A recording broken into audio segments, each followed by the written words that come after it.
Alors surtout devant le président de la République du Mali. Voilà,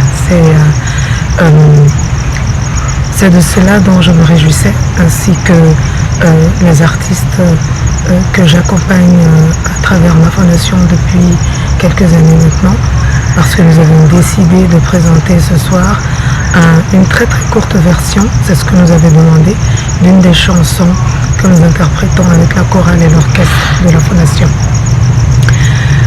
Je ne sais pas ce qui s'est passé, c'est justement ça ma question et celle de tous ces artistes. Nous étions enthousiastes, surtout de nous produire devant le président de la République et la première dame. Je n'en suis pas à ça près, après 20 ans de carrière, je n'ai pas tout vécu, mais j'ai vécu suffisamment de situations et joué dans suffisamment de contextes avec des hautes personnalités pour ne pas forcément courir après ces occasions-là. Par contre, je n'ai jamais eu la possibilité de me produire devant le président actuel de la République du Mali et surtout de lui présenter ce projet-là de la Fondation Passerelle. Avoir l'information quelques heures avant que nous n'étions plus au programme et que on ne va pas remercier, parce que c'est bien ça le problème, sans nous expliquer pourquoi. J'ai juste compris que nous avions été remplacés par d'autres artistes maliens.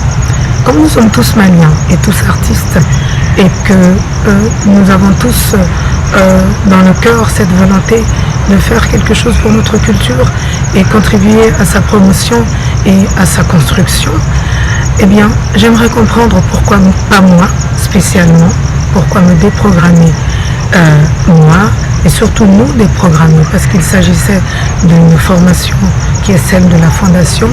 Pourquoi nous déprogrammer nous pour d'autres artistes maliens? C'est surtout ça ma question.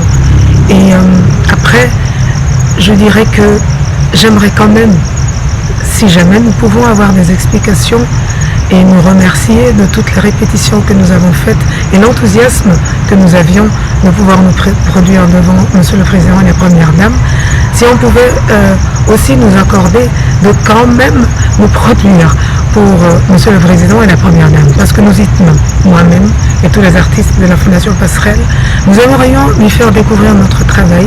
Personnellement, j'ai investi plusieurs dizaines de millions de CFA dans ce projet auquel je travaille depuis 15 ans. C'est un grand rêve, une grande envie pour le Mali, celle que j'ai eue à chaque fois que je me suis produite sur des scènes internationales, que j'ai vu des jeunes en face de moi heureux de me voir et que des personnes sont venues me féliciter et me parler de la richesse de la culture malienne et ce que j'apportais comme contribution à cette richesse. J'ai rêvé de pouvoir présenter cela au Mali, devant un public malien, et avoir un lieu au Mali où je puisse jouer dans les mêmes conditions que lorsque je me produis en Europe. Et en 15 ans, je n'ai travaillé qu'à ça, avec ma petite force et celle de quelques personnes qui m'ont soutenu, y compris des Maliens, au moins moralement. Alors, ce projet-là, je me demande à quoi bon si, pour un événement organisé par le président du Mali, je suis déprogrammée à la dernière minute. Écoutez, le rendez-vous était à 17h et j'ai appris la déprogrammation à 15h30.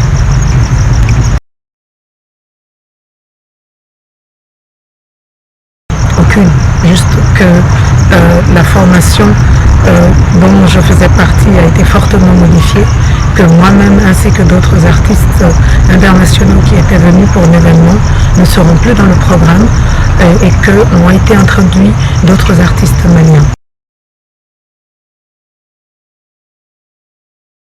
Bon, Kanamega saura mieux vous en parler parce qu'il était directeur artistique de la partie musicale de ce dîner et il est la personne qui m'avait convié et qui avait soumis son projet d'artiste à l'approbation de différentes personnes, dont le comité, etc., etc. Et son projet avait été approuvé et nous avions même fait des balances et des répétitions avant-hier. Donc voilà, du coup, il saura mieux parler de tous les autres artistes qu'on lui a demandé d'enlever afin que puissent être introduits d'autres artistes maniens. Aucune idée, très sincèrement. Je ne me suis pas soucié de cela parce que il ne s'agit pas de moi ou un autre, etc. Il s'agit de la manière de faire les choses. Moi, on ne m'aurait pas appelé. Je pense que je n'aurais pas été choquée parce que j'estime qu'il y a énormément d'artistes maliens, que nous ne pouvons pas tous être là à toutes les occasions. Et j'ai suffisamment l'opportunité de défendre ma petite part de la culture malienne, d'apporter ma contribution à la promotion de cette culture à l'étranger. Et ici même, j'ai un public pour ne pas être frustrée, de ne pas être appelée dans de telles occasions et être simplement heureuse pour ceux qui l'ont été. Alors, ça devient la situation est différente lorsque je suis appelée et ensuite déprogrammée. Ça n'est pas respectueux. Je ne ferai jamais cela. Je n'aurai jamais, moi, annulé ma présence à la dernière minute, quoi qu'il advienne. Seule la mort ou la maladie m'aurait amené à annuler ma présence une fois que j'ai dit oui à l'appel de quelque part du président de la République. Parce que s'il ne décide pas directement, et j'en suis consciente de ces choses-là, qu'il n'est peut-être même pas au courant, il a certainement mis à des postes des personnes auxquelles il fait confiance pour prendre ses décisions et qui devraient tenir compte du fait que lorsqu'il décide de telles choses, c'est au nom du président et c'est par rapport à son image.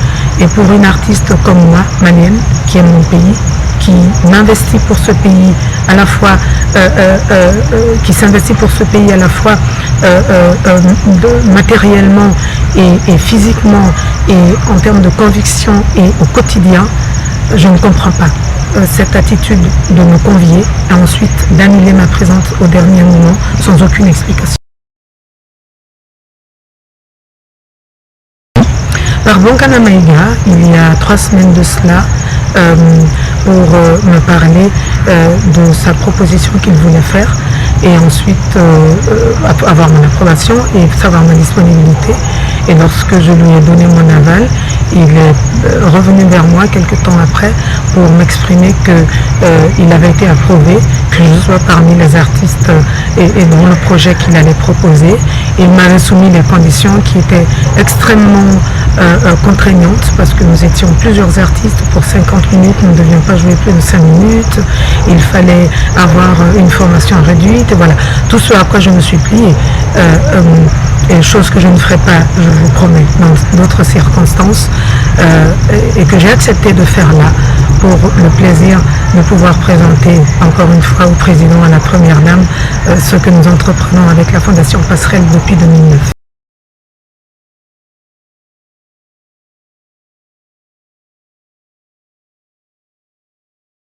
Écoutez, encore une fois, je suis absolument consciente qu'ils avaient d'autres choses à faire aujourd'hui que de s'occuper précisément qui allait jouer, qui on enlève et qui on mène. Mais il est certainement de leur responsabilité et c'est leur image qui est en question d'avoir autour d'eux des personnes qui s'occupent de ça et qui veillent à ce qu'ils font. Ce genre de comportement n'est pas digne de quelque organisation que ce soit. Déprogrammer au dernier moment des artistes qui ont travaillé, qui étaient censés être là sans aucune explication. Je ne suis pas quelqu'un de compliqué. On m'aurait expliqué pourquoi, pas moi, au final, et quelqu'un d'autre, et on m'aurait montré qu'il y avait un minimum de regret et qu'il y avait de la considération pour le travail que j'ai fait et le fait que je me suis investie et qu'on comprend que je puisse être déçue de ne plus être là. Je pense que la situation m'aurait moins choquée.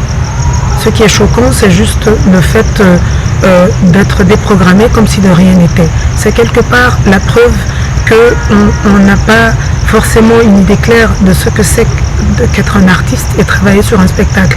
Pour moi, ça n'est pas débarquer et chanter comme je veux ce que je veux. Quand on me commande un projet précis, je fais un travail précis dans le sens de ce projet. Et quand ça ne se fait plus, il est appréciable qu'on m'avertisse à temps et qu'on me témoigne le minimum de regret par rapport au fait qu'un engagement pris à mon égard ne pouvait pas être au final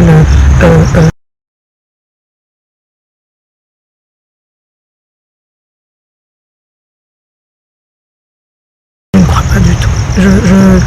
En fait, je suis du genre qui croit ce qu'on lui dit et ce qu'elle voit. Quand je prends ces positions-là, ce n'est pas pour créer des polémiques, c'est parce que sincèrement, je pense qu'il faut parler des choses. Il faut qu'il y ait un dialogue et qui peut se dérouler absolument bien et de manière constructive lorsqu'on s'écoute et que respectueusement on n'est pas d'accord ou on est d'accord.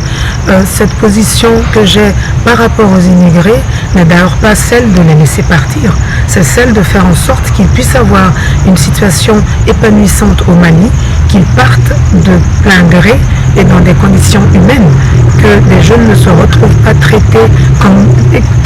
La situation des migrants aujourd'hui, c'est quand même une forme de traite de noirs volontaire, où on va se livrer pour être traité comme si on n'était rien.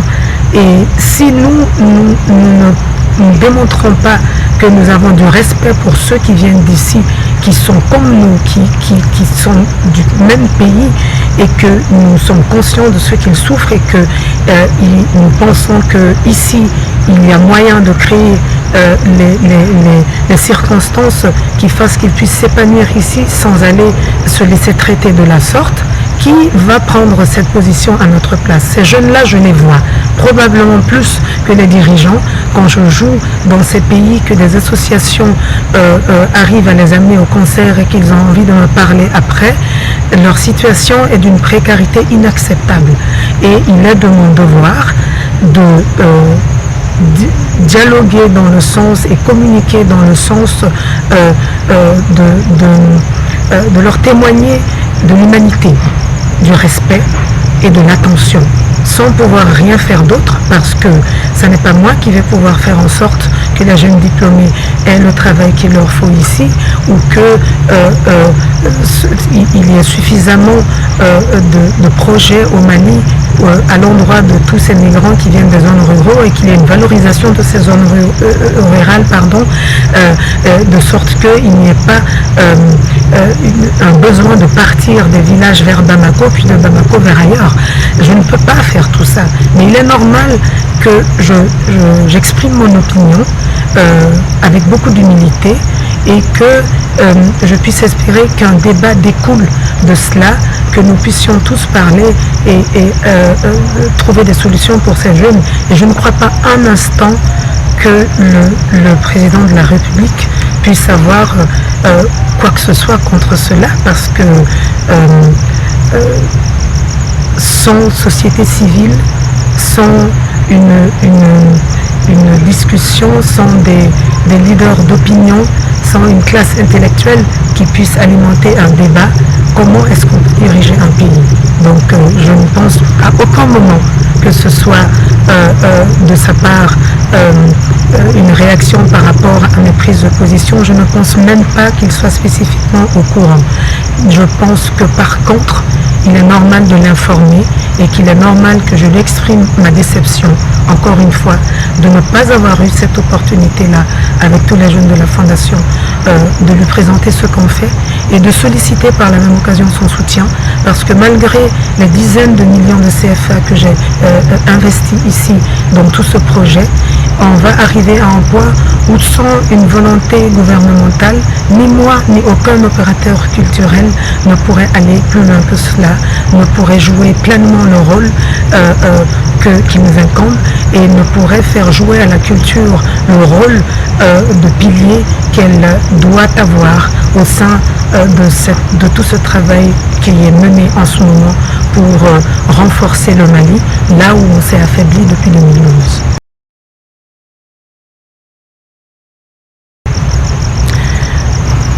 J'aime mon pays et tout ce que je demande, c'est de pouvoir travailler, voilà, dans les conditions qu'il faut et à un moment donné que ce travail soit reconnu, pas pour moi, mais parce que le travail que je fais représente toute une part de la culture malienne qui est une part plus moderne, une part plus contemporaine, mais une part pleine et réelle qui fait partie, qui est là, qui n'est pas inutile du tout, qui a un apport réel pour une image actuelle, vivante, de Mali, ici et aussi dans le reste du monde. Et ce qui m'est arrivé aujourd'hui me fragilise juste psychologiquement par rapport à ces convictions-là. D'accord. Je vous remercie. Je vous en prie.